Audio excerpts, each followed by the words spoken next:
jubilación, que vimos que para la Argentina no era un sistema que podía perdurar o que fuese viable para un jubilable. Bueno, esto se cambió en el 2008 cuando pasó a ser todo de reparto, y bueno, y también todas las modificaciones que se hicieron al artículo 32 de la ley 24241, que habla de la movilidad con las distintas leyes.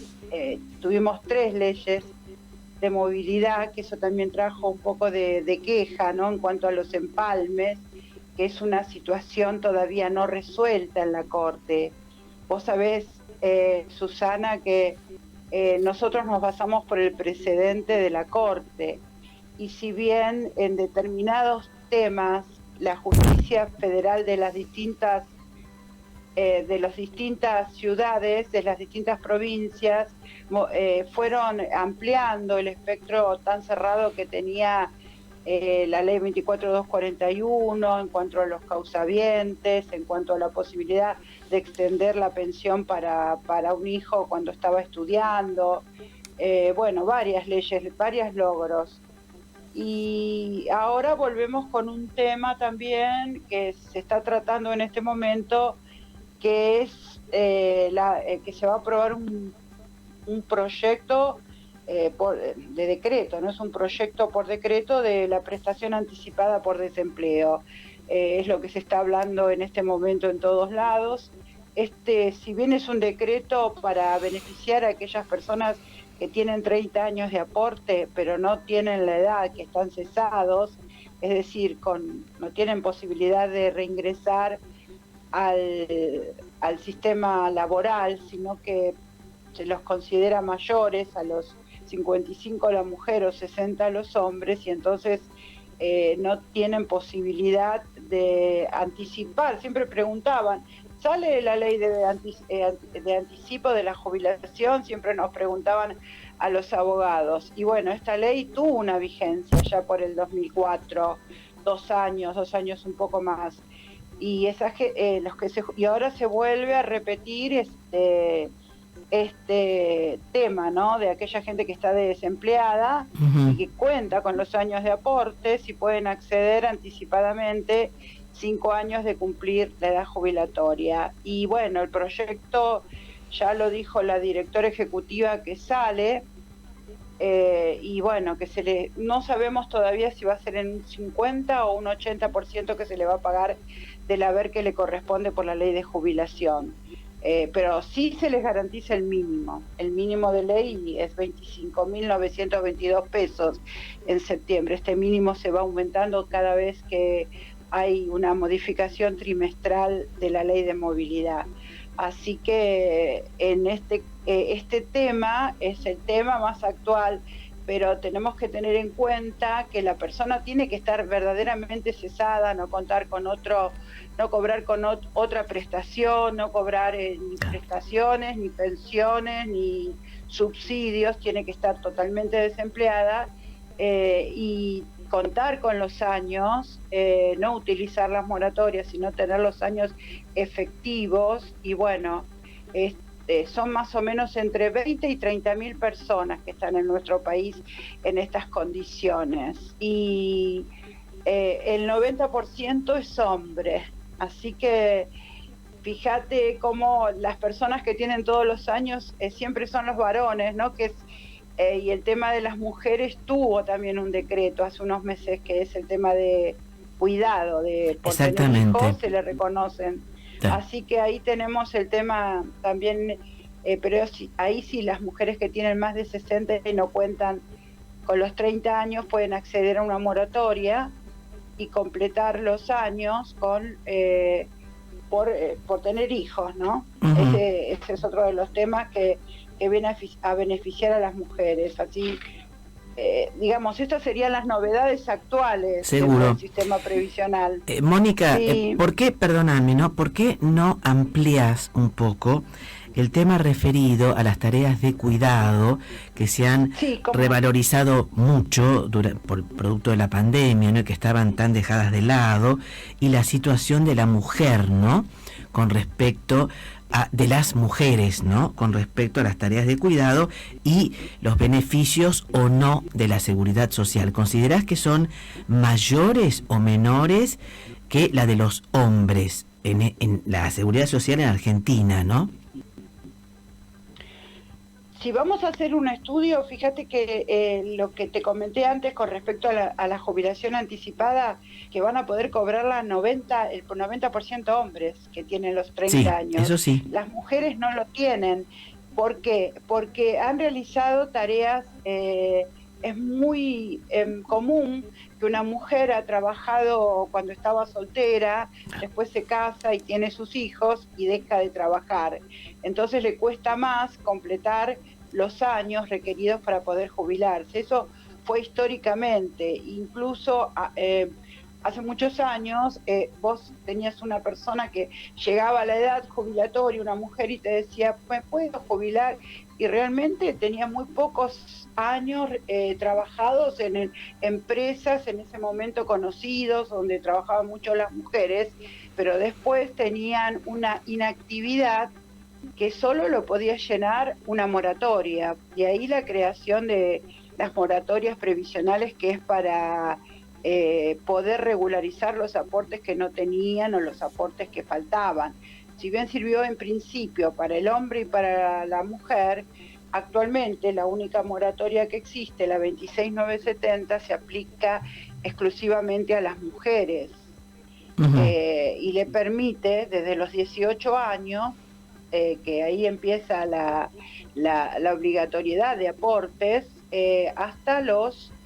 hasta regularizarla hasta el momento del 31 de diciembre del 2003. Es decir, que una mujer que hoy tiene 60 años no llega a completar los 30 años con moratoria si no tiene aportes posteriores al 2003. O sea que solo va a poder, te doy el ejemplo de una mujer que tiene 60 años este mes, solo va a poder regularizar con esta moratoria, que está abierta solo para mujeres, 24 años. Y el resto, ¿qué pasaba? Si no hacía aporte como monotributista, no tenía esta posibilidad más que jubilarse por la pensión universal. Entonces, este tema del reconocimiento de aportes por tarea de cuidado, donde se le reconoce 1 año por cada hijo y 2 si el hijo fuera adoptado, a esto se le suma 1 año más si el hijo está discapacitado y 2 años más si cobró la UH, que es la asignación universal por hijo.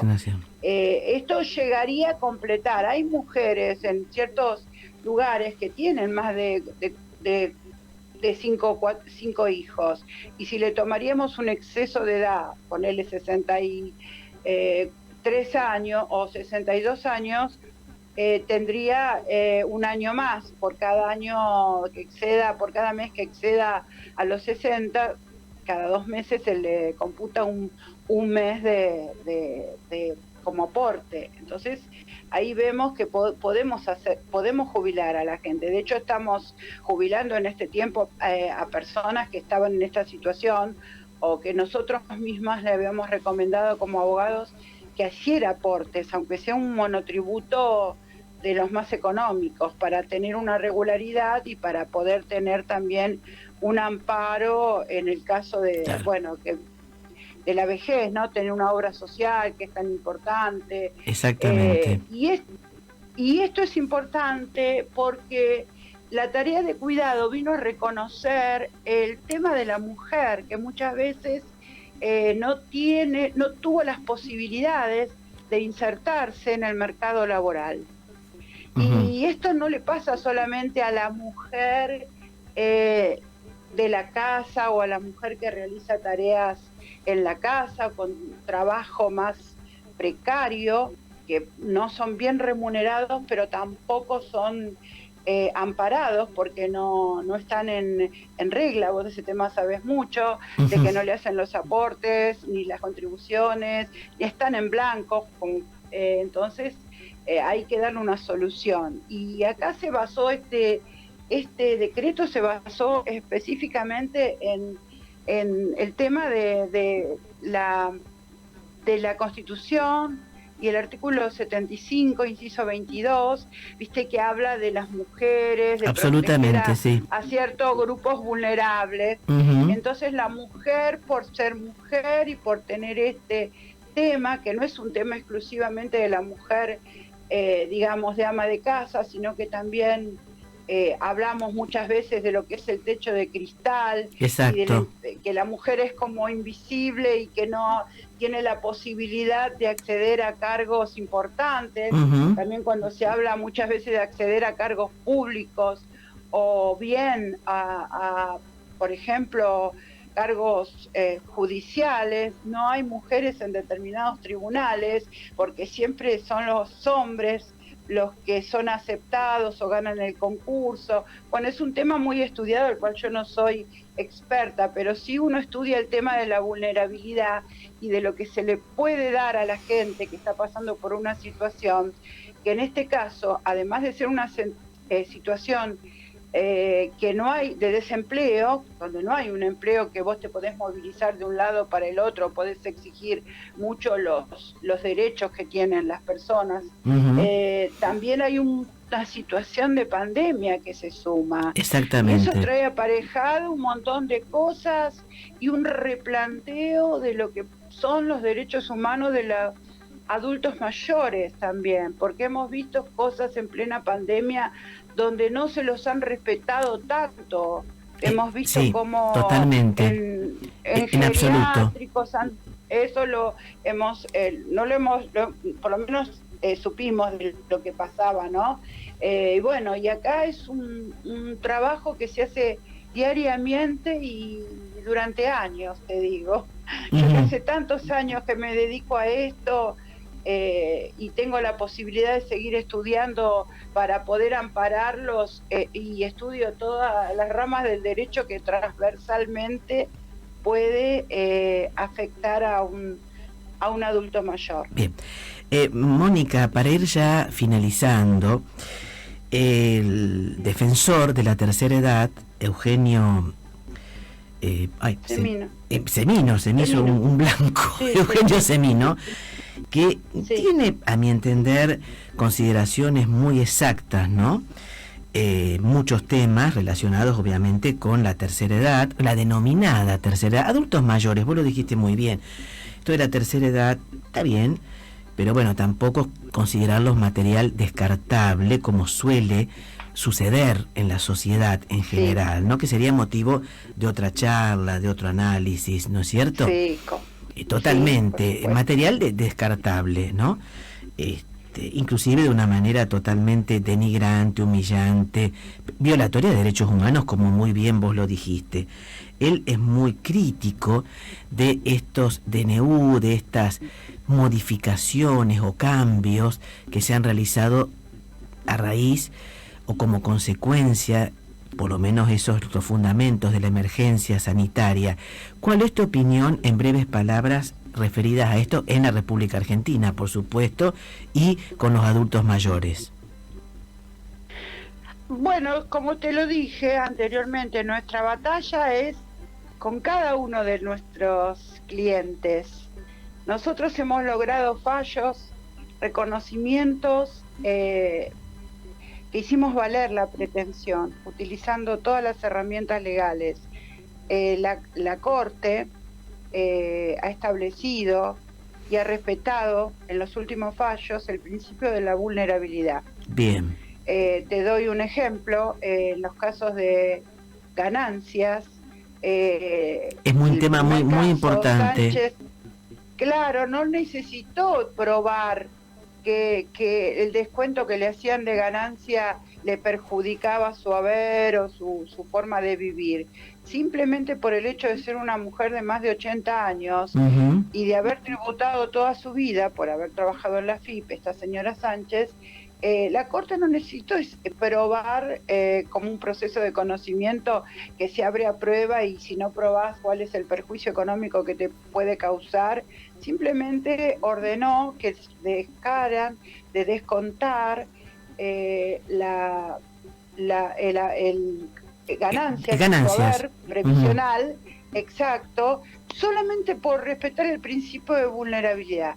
El de progresividad y el de vulnerabilidad se está respetando.